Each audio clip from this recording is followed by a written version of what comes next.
des baskets, des écrans plats, des jeux vidéo, ou au contraire ça aide? Vous faites un truc simple, vous demandez à tous les enfants qui ont fait l'école publique d'aller à la rentrée, de voir ce qu'ils ont. Je l'ai fait, moi. Voilà, donc vous demandez à tous les enfants qui ont fait de voir quels sont les achats qu'ils ont fait pour les rentrées scolaires, et vous voyez que principalement ça s'est concentré davantage en fonction des écoles que j'ai faites. Moi c'est simple, j'ai fait trois établissements. Ouais. J'ai fait Boulogne-Billancourt, donc là évidemment c'est une caricature. J'ai fait Châtillon à côté d'une cité. Et à ce moment-là, vous voyez comment utiliser l'allocation de rentrée scolaire. Et vous, on vous donnait quoi? Vous l'aviez ou pas? Non, on ne l'avait pas. Vous l'aviez pas? Et je voyais ce qu'avaient mes collègues. Donc vous balancez vos petits camarades parce qu'ils avaient des nouvelles baskets de marque? Non, mais moi ça me faisait marrer. Donc, mais on savait à l'époque que c'était utilisé pour ça. Et c'était même une blague entre nous. Donc en fait, tout le monde le sait que c'est utilisé pour ça. Bon, mais pour vous, dans ce cas-là, faudrait la supprimer? Non, il faudrait pas la supprimer, mais ça veut dire qu'en fait, à partir du moment où c'est dévoyé, soit vous la changez, soit vous la donnez à tout le monde, et après chacun fait ce qu'il veut. Mais à partir du moment où vous la réservez à des conditions de revenus, ça veut dire que dans l'esprit des gens, vous la donnez pour que ceux qui n'ont pas assez de revenus puissent en fait faire des achats scolaires. Mais si vous la donnez à ceux qui n'ont pas assez de revenus, et au lieu d'acheter des effets scolaires pour qu'ils puissent étudier, ils achètent autre chose, à ce moment-là, ça rend la définition d'être dévoyé. Donc soit vous la donnez à tout le monde, soit vous la supprimez pour tout le monde, aussi simplement que ça. En fait, le nucléaire, comme sur d'autres choses, en fait, on s'est fait avoir par deux belles idées qui ont été travesties. C'est l'escrologisme et l'européisme. L'escrologisme. En fait, les écologistes en fait ont voulu s'aborder une filière nucléaire qui est quand même une énergie qui est décarbonée, qui est pas chère, pour au final trouver et privilégier des énergies qui étaient beaucoup plus chères et beaucoup plus carbonées. On se souvient notamment que ceux qui ont fait ça à plein régime, ce sont les Allemands, qui ont substitué notamment les centrales nucléaires par des usines à charbon. Donc je ne sais pas si c'est plus rentable, c'est plus efficace. Provisoire, en attendant que le renouvelable remplace le charbon, mais c'est vrai. Mais c'est vrai en tout cas.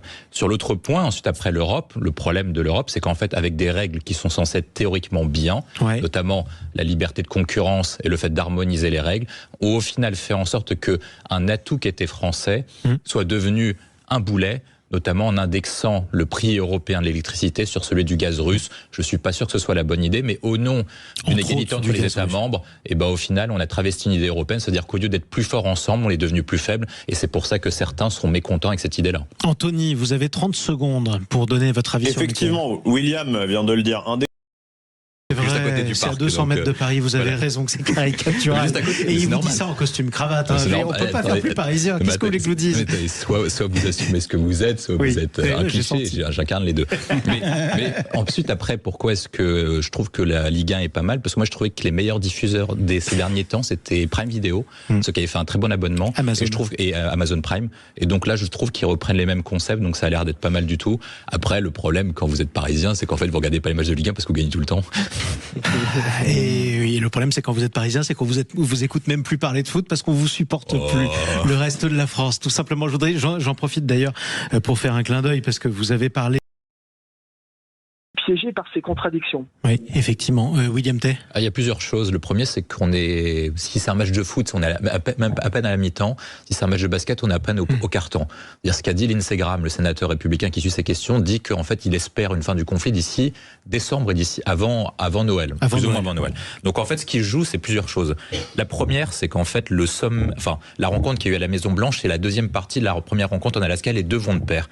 Et ce qui s'est passé, je pense, dans la première partie, c'est que Trump a considéré que dans ses objectifs de guerre, il vaut mieux normaliser sa relation avec la Russie que d'apporter la paix en Ukraine. C'est-à-dire que par rapport à sa campagne électorale, il a inversé cette priorité. Ça, c'est le premier point le plus important. En d'autres termes, Donald Trump est prêt à refaire du business avec les Russes, quitte à ce que l'Ukraine se fasse envahir parce qu'en fait, son objectif de guerre et son premier point, c'est comme ça qu'il est devenu président de la République en 2016, enfin président des États-Unis en 2016, c'est d'affronter la Chine pour éviter que la Chine devienne première puissance mondiale. Or, il veut faire le même coup que Kissinger et Nixon avec la Chine, donc c'est-à-dire détacher la Russie de la Chine. C'est son premier point. Le deuxième point, c'est que Poutine a à peu près les cartes en main. Parce qu'en fait, on peut dire à peu près ce qu'on veut. La diplomatie, c'est la traduction d'un rapport de force militaire. Or, celui qui a l'avantage militaire sur le terrain, c'est Vladimir Poutine. Et donc, tant que Vladimir Poutine a l'avantage militaire, en fait, ce que font les Européens en train de réclamer un cessez-le-feu, etc., ça sert strictement à rien parce qu'en fait, il n'a pas intérêt à le faire. Il n'a pas intérêt à le faire. Sauf que pour ne pas revenir dans le mythe de la Russie toute puissance, il a l'avantage sur le terrain militaire actuellement. Justement, je termine. Il a un point, Poutine, à régler. C'est pour ça que pour l'instant, c'est le grand gagnant. C'est qu'en fait, le seul contrainte qu'il a, c'est le financement de l'effort de de guerre. Or, le seul pays qui peut bloquer l'effort de guerre russe, ce sont les États-Unis d'Amérique, parce que c'est eux qui contrôlent le système international, c'est eux qui contrôlent la monnaie, et ceux qui contrôlent les échanges. Et donc, le fait que Poutine ait réussi à retourner la tête de Trump en disant qu'il vaut mieux pour Trump normaliser les relations avec la Russie que d'apporter la guerre en Ukraine, et ça lui servirait plus dans sa grande histoire, parce qu'un rapprochement entre la Russie et les États-Unis, peut-être pour nous c'est pas grave, mais pour un Américain ce serait historique, notamment qui s'est passé. Que ce soit crédible. Je pense que ça va se faire. Je pense qu'en tout cas les deux ont intérêt à le faire. Parce que ça tournerait la page de la guerre froide et ce serait fantastique pour Trump. Donc ça permettrait notamment de réussir sur ce point. Et le dernier point, je pense, et c'est ça le point le plus intéressant, je pense que sur la traduction du conflit, c'est qu'en fait Zelensky a obtenu la chose qu'il attendait et que Trump a réussi à obtenir de Poutine. Ça veut dire, en fait, l'équation qu'a Trump, c'est faire en sorte de baisser les exigences de Poutine, tout en faisant en sorte d'apporter des sécurités militaires à l'Ukraine pour ne pas apparaître comme Daladier ou comme Chamberlain. Et si Trump réussit à faire ça, il arrive à signer un accord de paix. Et pour l'instant, il a réussi à faire baisser les exigences de Poutine, notamment sur Zaporijjia et sur Kherson. Et il a réussi à faire accepter des éventuelles garanties de paix qui sont pas en fait des garanties de paix directes, mais des garanties d'achat militaire. Mais pardon, mais et vous vous rendez compte de ce qu'on est en train de dire quand même. Ça veut dire en gros qu'il y aura une paix d'ici Noël ou au début d'année prochaine. Vous dites qu'on a fait Pascal. William. Moi je pense qu'il y a un sujet qui est essentiel, c'est que il y en a deux. Le premier, c'est plus simple, c'est que je suis d'accord avec ce qui a été dit notamment par l'auditeur, c'est qu'en fait, à chaque fois, on applique toujours les mêmes remèdes. Ça veut dire qu'en fait, à chaque fois, on a toujours des dépenses qui augmentent et des déficits qui augmentent, et en fait pour faire payer le tout, et on a la facture au contribuable parce qu'on considère que c'est un pigeon et qu'il va toujours payer jusqu'à la fin de sa vie. Et d'ailleurs c'est pour ça que la France a toujours une bonne note, notamment auprès des agences de notation, c'est que les agences de notation considèrent que la France a une capacité à recouvrer l'impôt qui est maximale. Or moi je pense que le véritable sujet, c'est que c'est pas aux Français de se serrer la ceinture lors du budget 2026, c'est à l'État de le faire. Pourquoi ? Parce qu'il faut changer de logiciel. Chaque année, on fait à peu près le même truc, c'est qu'on augmente les dépenses publiques tous les ans. Même si Bayrou dit qu'il fait des économies, au final, le budget des dépenses publiques va augmenter. On augmente le budget des dépenses sociales et pour autant, vous n'avez jamais autant payé d'impôts, vous n'avez jamais autant dépensé, vous avez des services publics qui disparaissent. Il vous manque des services publics de qualité, il manque des profs, il manque des policiers, il manque des types qui bossent dans la justice. Donc la question qui se pose auprès de tous les Français, c'est pourquoi est-ce qu'on paye davantage d'impôts pour avoir de moins en moins de droits ? On se fait moins rembourser les médicaments, on a moins d'allocations familiales, on a moins d'allocations sociales et on demande toujours plus de payer.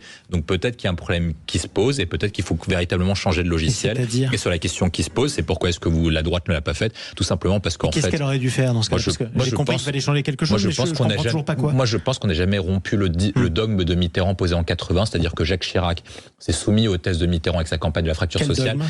Au dogme socialiste, ça veut dire qu'on dépensait toujours plus. C'est-à-dire que vous dépensez toujours plus. Donc, qu'est-ce que tout simplement, aujourd'hui, imaginons que vous soyez... C'est-à-dire que c'est pas un problème de moyens, c'est un problème de ligne politique. C'est-à-dire que si on a un problème, globalement, si on a un problème avec la sécurité, on dira il faut augmenter le nombre de policiers. Si on a un problème à l'hôpital, on dira il faut augmenter le nombre de personnels soignants. Si on dit qu'il y a ça... Non, moi je pense que le problème, c'est la question de la gouvernance et du fait, en fait, qu'à chaque fois qu'on a un problème, il n'y a pas toujours besoin d'augmenter les dépenses, d'augmenter le personnel et d'augmenter les impôts. C'est pas comme ça qu'on s'en sortira. Avec un exemple simple, c'est que les autres pays dépensent beaucoup moins que nous, ils sont peut-être plus efficaces. Alors on en reparlera, en tout cas, parce que c'est